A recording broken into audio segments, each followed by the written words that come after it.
So for cyclists, Noel, what message would you give to cyclists, let's say cyclist users on the road today? Again, the most important thing is being visible to other road users.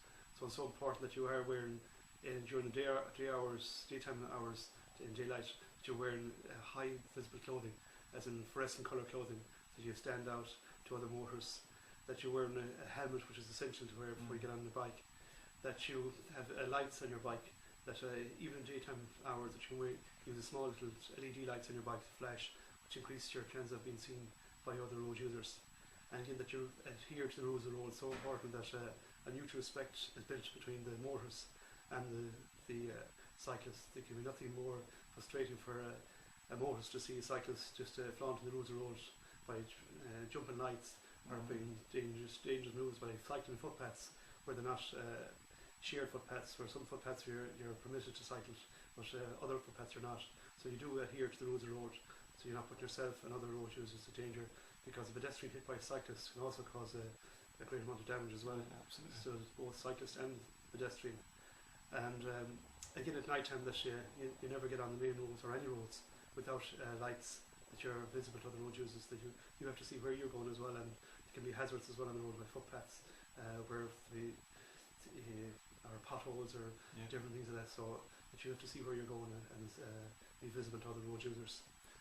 And also that if you are, as a parent, if you're cycling the bike, that you have to lead by example, that you're wearing a helmet, that you're wearing high-vis clothing. That's enough to enforce it on your younger children. Many times we've seen parents out cycling with children, when you see the children have the helmets and safety gear, but the parents don't. So they have to lead by example. So, because otherwise you're instilling the young children that once they become an adult, they don't have to wear high-vis clothing, or they don't have to wear a safety helmet.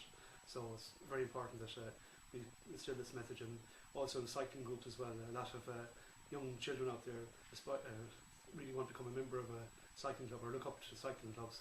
So I think it's a very bad example to see fully kitted cycling member of a cycling club out cycling without a helmet, because they're seen as the idol by young children, and if they're not doing it, the children won't do it.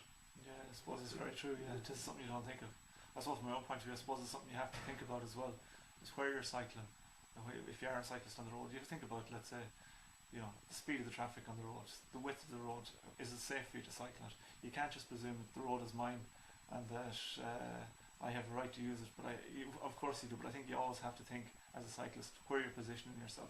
Am I putting myself in a dangerous position by cycling on this particular road? I think it's very, very important to think of that as well.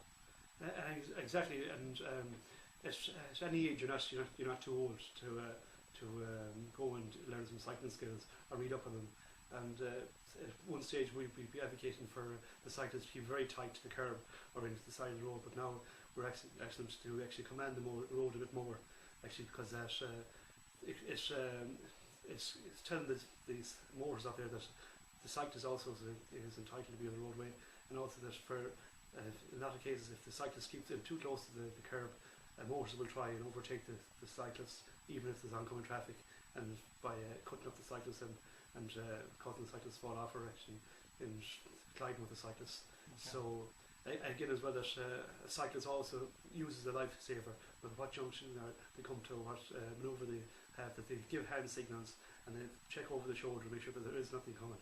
And never cycle using an iPod or a mobile phone plugged in for music, because you're away in a world of your own, and you're not conscious of what's around you, and you have your ears or your hearing as another aid out there, as a safety device on the bike, and if you're cutting it off by putting loud music into it, you're not aware of what's going on around you. Your ears are your eyes behind you, aren't they? Exactly, yeah. So it's so important that you don't use iPods or any other device like that when you're out cycling.